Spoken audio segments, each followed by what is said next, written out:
Comment améliorer son impact en expression orale? Comment être plus convaincant? Comment être plus captivant? Dans cette vidéo, je vais vous parler d'Albert Mehrabian.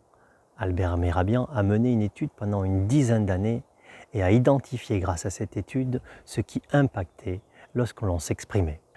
Alors, nous allons voir les différentes analyses et trouvailles d'Albert Mehrabian et puis à la fin de la vidéo, nous allons regarder comment on peut utiliser ces informations pour booster notre impact lorsque l'on s'exprime. Alors avant de commencer, je vous rappelle que dans cette chaîne YouTube, j'essaie de vous transmettre toute mon expertise au niveau vocal. Abonnez-vous à la chaîne si ce n'est pas déjà fait, activez la petite cloche pour ne louper aucune vidéo. Il y a une cohérence vidéo après vidéo. Et puis si à la fin vous avez aimé cette séquence, n'oubliez pas de mettre un petit pouce bleu, ça aide à valoriser mon travail sur les algorithmes YouTube et je vous en remercie. Alors, qu'a trouvé Albert Mehrabian dans cette gigantesque étude de 10 années? Eh bien en fait, il s'est rendu compte qu'il y avait 3 catégories d'éléments qui impactaient votre auditoire. Première catégorie d'éléments, c'est ce qu'on appelle le verbal, c'est-à-dire les mots, ce qu'on pourrait écrire sur un bout de papier ou sur un livre. Ensuite, il y a un deuxième élément, c'est la voix, le paraverbal, le timbre de la voix, mais aussi la prosodie, la fluidité, le débit, tous les paramètres dont je vous ai parlé dans une vidéo précédente, et je vous mets le lien d'ailleurs si vous voulez revisionner cette vidéo.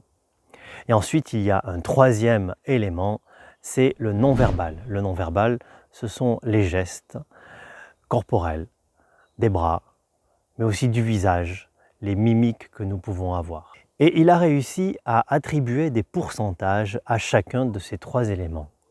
Et il est fort possible que vous soyez surpris sur ces différents pourcentages.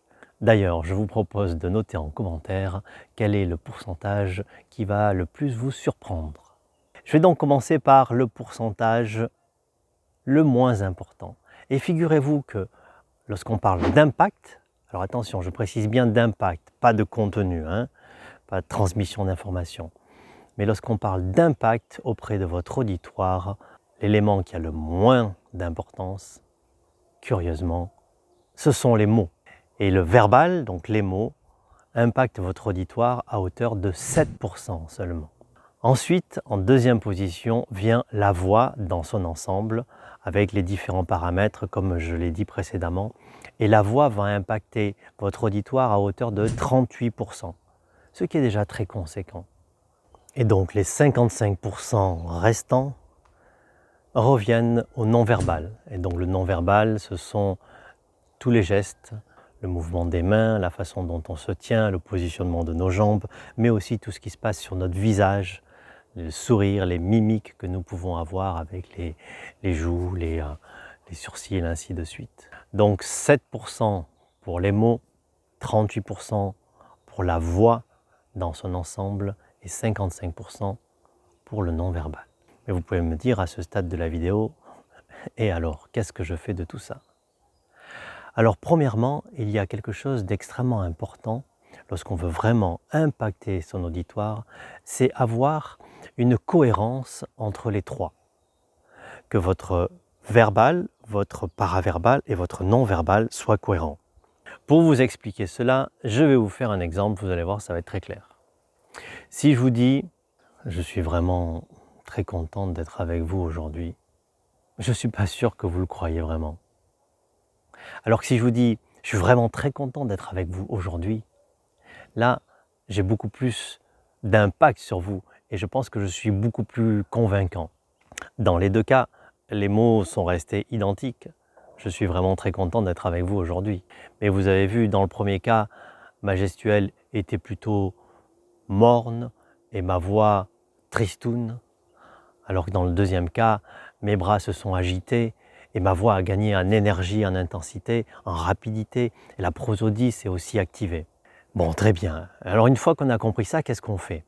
Comment est-ce qu'on est capable, finalement, vous pouvez me dire, d'améliorer cette congruence, cette cohérence entre les 3 éléments? En fait, pour moi, l'axe de travail le plus important, c'est arriver à prendre conscience de la cohérence entre les 3. Et lorsque vous vous exprimez, posez-vous la question de comment est ma voix, de comment est mon non-verbal et comment est-ce qu'ils sont alignés avec les propos que je tiens. Et si vous voulez aller plus loin, et ça c'est un travail vraiment très puissant, n'hésitez pas à vous filmer, que ce soit en exercice ou peut-être dans certaines de vos présentations, et regardez ce qu'il en est. Ça vous aidera à avoir de plus en plus conscience de quelle est la congruence entre ces trois éléments fondamentaux qui impactent votre auditoire, et petit à petit corriger, corriger et corriger. Je vais d'ailleurs vous révéler quelque chose d'assez personnel. Depuis 2 ans maintenant, j'anime une ou plusieurs chaînes YouTube et j'ai l'habitude de me filmer et de regarder les vidéos ensuite au montage. Et malgré mon expérience de la voix parlée, mon expertise sur la voix, il y a toujours des choses à améliorer.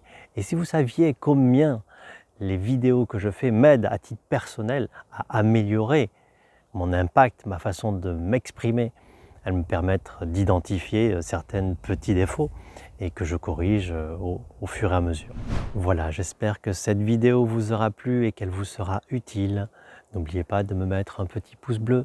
Notez-moi en commentaire s'il y a des points qui n'ont pas été suffisamment clairs, si vous avez des questions ou s'il y a des choses qui vous ont surpris.